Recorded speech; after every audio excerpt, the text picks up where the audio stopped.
sent 2 emails to both Dad and blank, I'm assuming maybe KRISTY.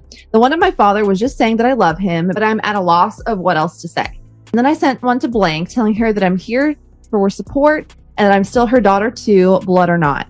I'm trying to refrain from lashing out at my father for his infidelity.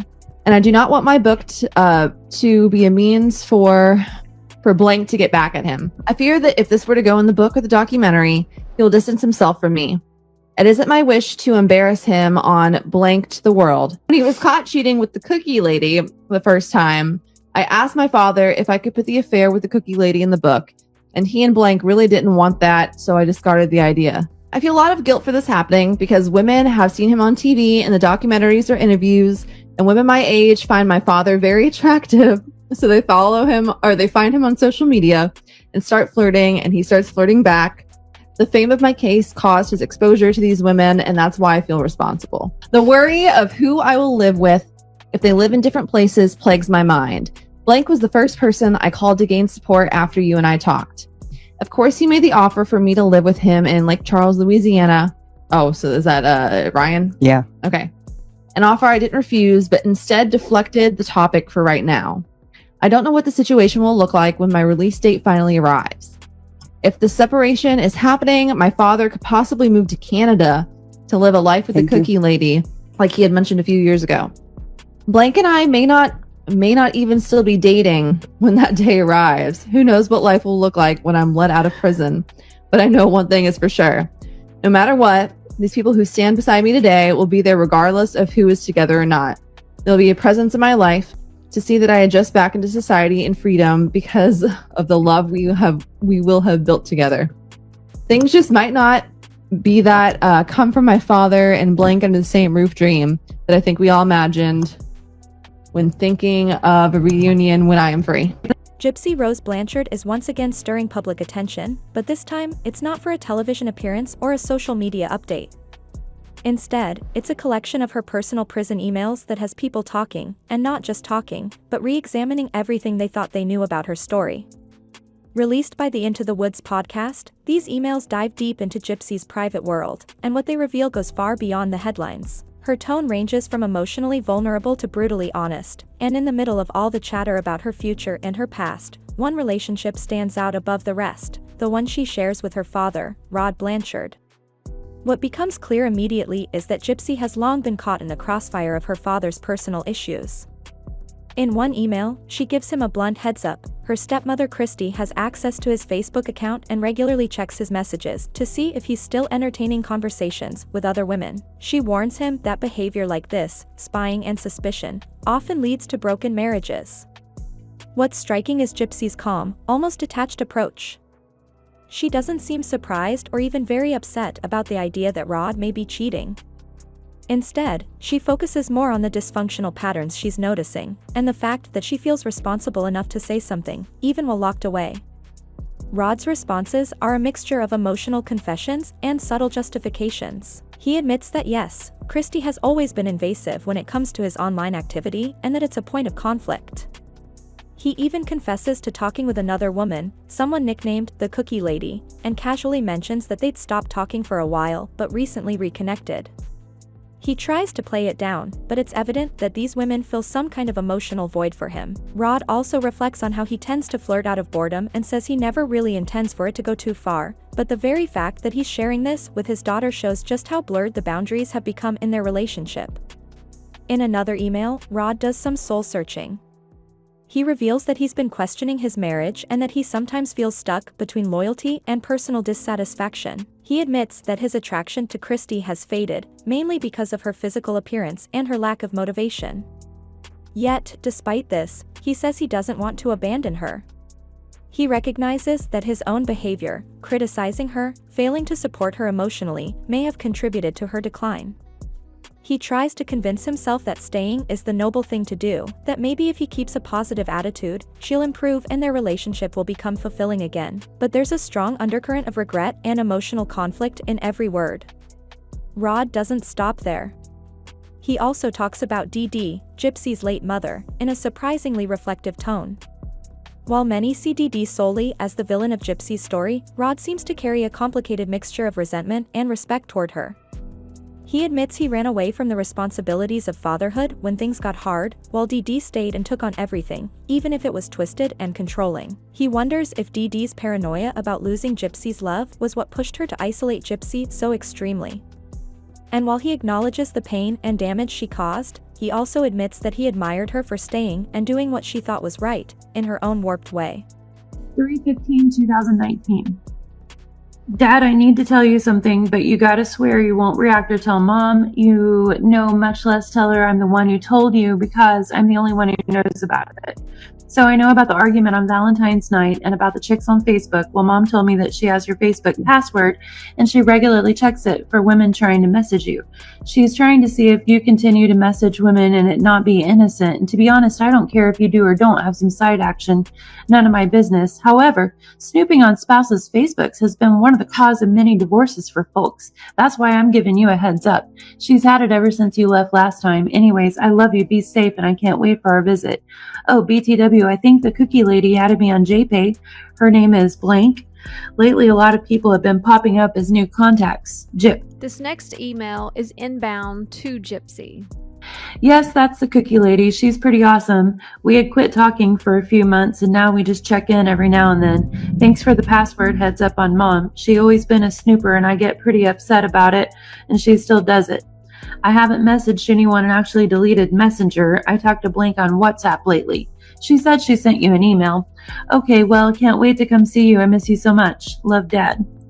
Inbound to Gypsy. Yeah, I know, boo. All those things are true. I've been evaluating my marriage. LOL. I always been a flirt and really do it at work out of boredom. Never really intending too much about it when home. Only Blank has been so interesting and supportive, basically has her shit together, that I really considered my happiness and how much more the world has to offer. It's not easy keeping vows you make to someone you really did love with all your heart at one time. I decided I would not be selfish and stick it out, though. I have so much to be grateful for already. Why throw that away so far along now? My priorities are you and Blank, Mia, I assume, until you are free to and graduate.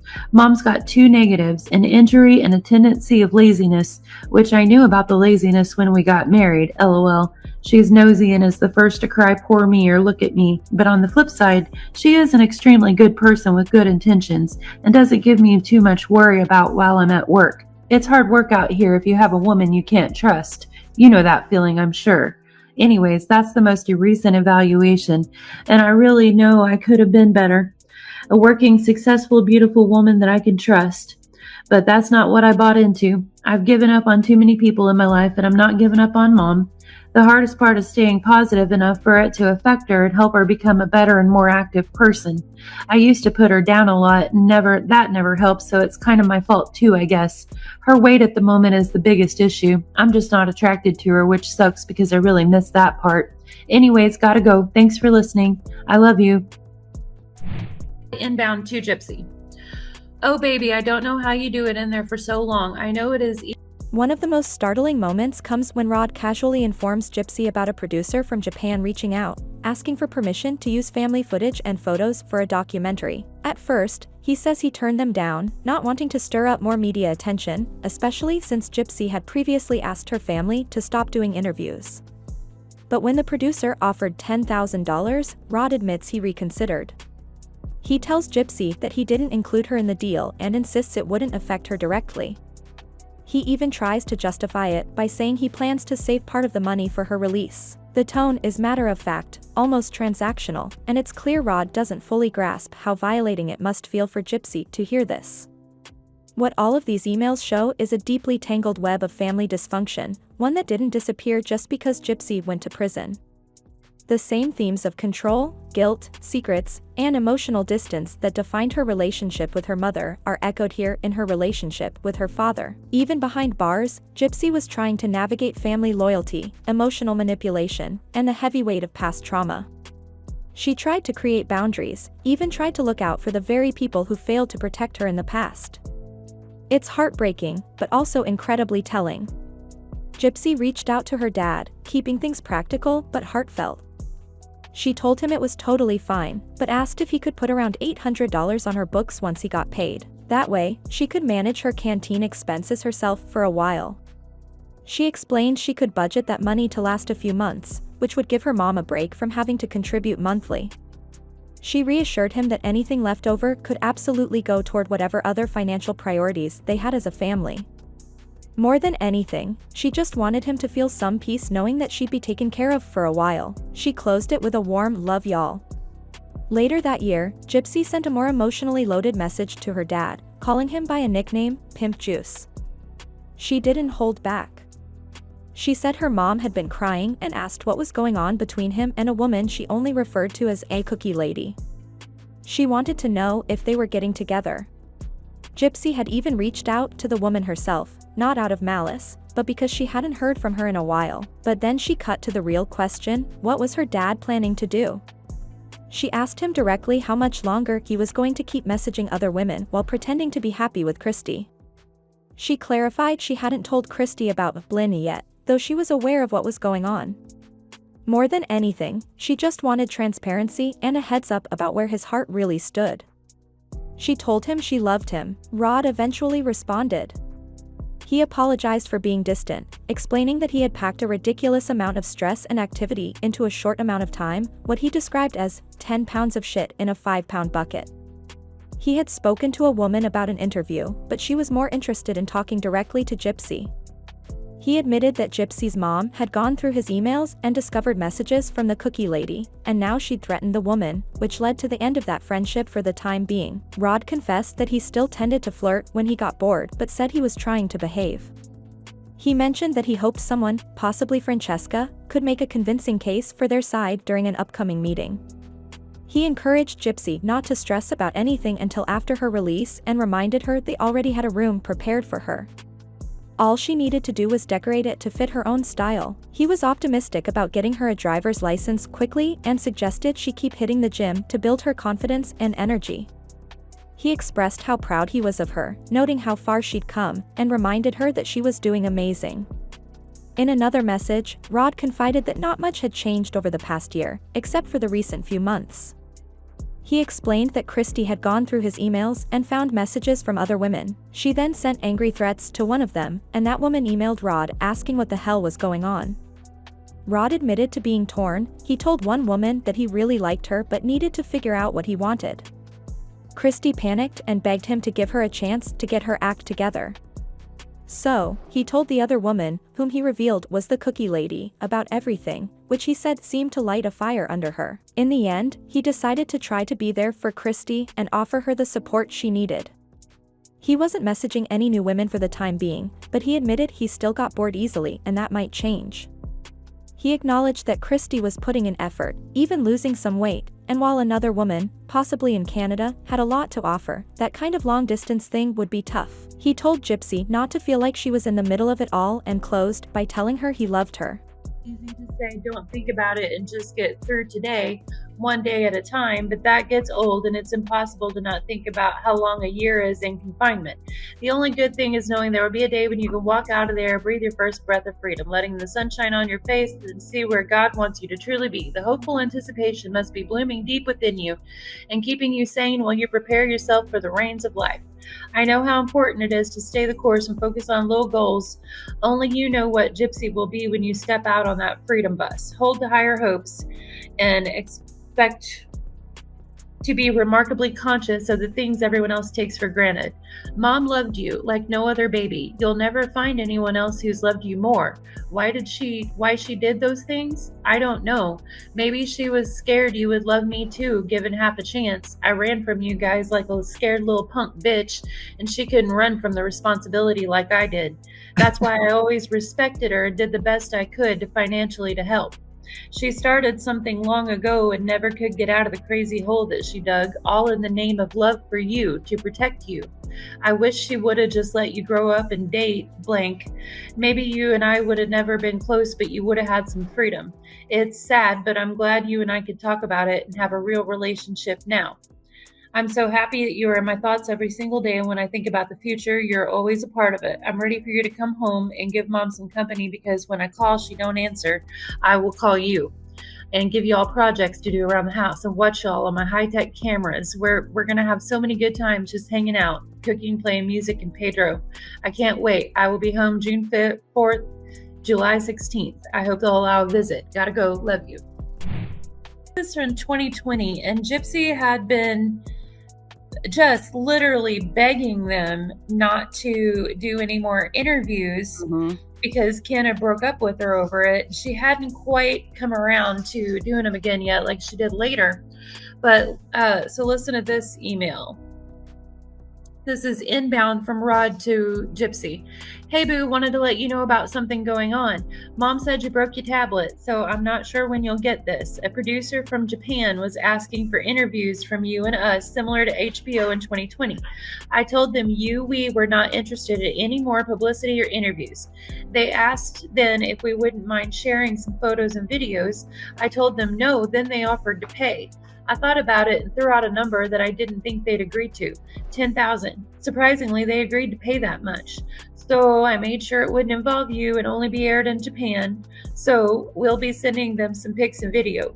I really didn't plan on doing it, but honestly, we could really use the money and I hope it wouldn't affect you in any way whatsoever. I will try to put some of the money aside for you when you get out. Let me know if you have any problem with that before we exchange any pictures and stuff. We haven't signed anything legal yet. It has all been verbal. Okay, I love and miss you. Stay healthy, Dad. Now this is outbound from Gypsy. Same day. That's fine, Dad. All I would like is for about $800 put on my books as soon as y'all get paid, so I'm good on canteen for a while. I can budget that to have canteen for a few months without having Mom to put it on monthly for a while, and whatever else I can Gypsy responded thoughtfully, saying that no matter what Rod decided, she loved both him and the other woman involved. She didn't want to be a burden or an obstacle. She promised she'd figure her own life out when the time came and that they could cross the bridge of where she'd live after her release when the time came. She did mention she'd heard back from the other woman and got her side of things, and while she didn't feel stuck in the middle, she did want a little warning if anything in their situation was going to change. In another update, Gypsy told her dad that she hadn't even known he was flying out for work until after her mom dropped him at the airport. She hoped he had a safe trip and that her mom had told him about the joint Facebook account. She shared that she had started working out regularly and was loving the gym routine. As for Ken, he hadn't spoken to her in a month, and even though her mom tried to get some answers from him, nothing came of it. So Gypsy sent him a message herself, letting him have it. Still, she was thankful for the emotional support from her mom and a friend named Blah. She said Blah had been there on her tough days. She added that Ken, who lived in Florida, had supported her for a while, but they'd only recently started to get to know each other better, and he seemed like a good guy. By 2020, Rod sent another message, this time more lighthearted but still emotionally present. He joked about finally resetting his email password to contact his long-lost daughter. He told Gypsy he missed her and hoped she was doing okay. He was still working out on a boat and didn't have any plans yet to head home, but he was safe and earning money. He admitted they'd had to cancel a lot of things, but he was hoping to visit her once he got back. He reassured her that since he and KRISTY had combined their Facebooks, he hadn't had any girlfriends. He said he'd gained a few pounds since quitting smoking but still saw himself as sexy, even bald. He passed the time binge-watching shows like everyone else and sarcastically commented on people watching CNN, poking fun at how much they supported Trump. He expressed how amazed he was by her strength and ability to keep going day after day. He acknowledged that time would pass much faster once she was out and not counting down every day. Rod apologized for not writing sooner, saying he got locked out of his account and his phone had died, so he was using a friend's. He said he wished he could video chat with her like he did with her mom and joked about Francesca being deported from their family circle. In a teasing tone, he asked how many boyfriends she had and said he missed her terribly, hoping to see her and play rummy soon. He hoped they stayed safe during the pandemic and signed off with love. Later in 2019, Gypsy wrote again just to check in and wish her dad a happy Thanksgiving. She said things were going fine on her end. Her mom had told her that things between Rod, herself, and another woman had calmed down and that the woman had decided to step aside. Gypsy admitted she felt relieved that whole situation had been chaotic and she didn't want to be part of it. She told her dad she loved seeing him and her mom together. She also mentioned that she and someone, likely Ken, were about to have an important conversation about potentially getting back together. She was nervous, though, and not sure she'd agree to it, especially since she had started developing feelings for someone else. She wanted to explore that before diving back into something with Ken. Absolutely go to whatever needs y'all monetary attention. I was just thinking at least you'd know I was taken care of for some time. Love y'all. This next email is from Gypsy to her dad, and she calls him Pimp Juice. 2019 outbound from Gypsy to her dad. What's up, Pimp Juice? Mom's crying. What's going on with Blank and you, Cookie Lady? Are y'all getting together? I emailed Blank asking her what's up. Nothing mean or anything. I just haven't messaged her in a while. I guess my big question is, what are you going to do? Seriously, Dad, how long are you going to be messaging chicks pretending to be happy with KRISTY? I just want you to be happy. I didn't tell her that I already knew about Blank. I just want a heads up on what you're thinking. Love you, Gypsy. Inbound from Rod. Hey boo, I'm sorry I've been quiet. I crammed 10 pounds of shit in a 5-pound bucket while I was off. It was quick and nonstop. I did call the lady about the interview, but she was more interested in interviews with you. I know Mom asked you about it. Anyways, I'll download the app. My email is blank. Mom got into my email and saw pics from blank, so she knows the Cookie Lady now. She threatened blank, so that friendship is over. For now, I'm being good. I just get bored and start flirting so much. I hope Blank can make an impressive argument with us during the meeting. Keep your fingers crossed. Don't worry about things until after your release. We'll take it one day at a time. We have a room ready for you. You just need to decorate it for your style. We'll get you to drive in pretty quick. Good to hit the gym while you have some time. Those muscles will stay with you a long time and give you confidence and energy. I'm glad you and Mom have Blank to get you through the blank pain, and also glad the drama with Blank is all done. I think that was Francesca. I don't like her creating that wedge between you and Mom. I'm gonna try and patch things up with Mom a little. She deserves a good husband. Okay, well, we'll keep up the good work with your group. Share and help. I love and miss you. Super proud of how strong and how much you've grown. You're doing awesome. Inbound from Rod to Gypsy. Nothing much has changed over the last year, so except for the last few months. So Blank got into my emails, right? I think that was KRISTY. Saw a few nudes that Blank sent me, emailed Blank with threats. Blank emails me asking what the fuck is going on. I fessed you about Blank and to Blank and told her I really liked Blank and that I had to think about what I wanted. KRISTY freaked out and begged me to give her some time to get her act together. I told Blank she was the Cookie Lady, so I think that lit her a fire under her ass. I will give her some time. I told Blank we should just chill a while. I'm really going to try and give KRISTY the attention and support she needs to get with the program, so not messaging any girls at the moment. But you know I get bored, so we'll see what happens. KRISTY's trying really hard right now, losing some weight, which is nice. Blank has a lot to offer, but Canada, that would be hard. Anyways, that's what I'm thinking. Please don't feel in the middle. I love you. Outbound from Gypsy to Rod. Okay, regardless of what you decide, I love you and Blank both. Please don't let me be a hinder. I'll find my own way in life and we can cross that bridge of where I'll be living once I'm out when we get there. I did get a reply back from Blank explaining her side. Like I said, I don't feel in the middle, but I do want to know a heads up before things change. If they do at all. I love you, Gypsy. Outbound from Gypsy to Rod. Hey Dad, I didn't know you was leaving from work until after Mom brought you to the airport. She mentioned a frustrating issue with her job in prison. A glitch in the system had mistakenly removed her from her picture job and reassigned her, causing her to lose the position. Still, she remained focused on her goals. She said she had written letters for the senator, who had requested them, one to her mom and another outlining the classes she had taken and the efforts she had made to better herself. She explained that someone named Blynn was helping with preparations, but paperwork still needed to be filled out by Rod and her mom. She asked her dad to remind her mom to follow through. She said Blynn was very strict about keeping all of this away from the media, even though her mom wanted trusted journalists involved. Gypsy said she wasn't interested in any media attention, she just wanted out. She felt confident the petition they were working on would be a success and told Rod she loved him.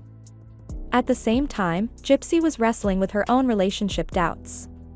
She admitted that although she loved her boyfriend, likely Ken, a part of her wanted to explore what life could be like with other people. He had everything she ever wanted emotionally, but she questioned if she could truly be satisfied without experiencing more. She recognized that these feelings were probably sparked by the attention she was receiving from other men who had written to her, similar to the issues her father had faced in his own relationships. She was honest that she'd never cheated, but the temptation to live freely, outside of confinement and obligations, was starting to weigh heavily on her. Unfortunately, that email cut off before she could finish. Rod later replied with a thoughtful message, trying to help her process everything. He acknowledged that Gypsy had made it clear she didn't want to participate in any series or media projects, and he respected that. He said he had talked to her mom about it the same day Gypsy raised the concern. Rod explained that he understood why Gypsy wanted to move on. After all the hype, attention, and painful retellings, she was emotionally exhausted. While the story had brought awareness to serious issues faced by children, it hadn't done anything to make her life better. She still had to finish her sentence and would be released with nothing but the clothes on her back. He supported her desire for a simple life with her fiancé and acknowledged they had dreams for their future. But he also explained that a contract had already been signed for a possible series, and while neither he nor Gypsy's mom wanted to be heavily involved, they might be obligated to see it through. Francesca had written a pilot and invested time in it, and Rod felt she at least deserved their cooperation if the series got funded. He reassured Gypsy that the story didn't need to be retold, just verified. If it brought in some money, then maybe something good could finally come out of everything. He told her that this was her move, her play, and reminded her how strong she'd become. He promised he'd support her no matter what and just wanted her to have control over her future. In another message, Rod acknowledged her feelings once again. He told Gypsy her words were clear and respectful.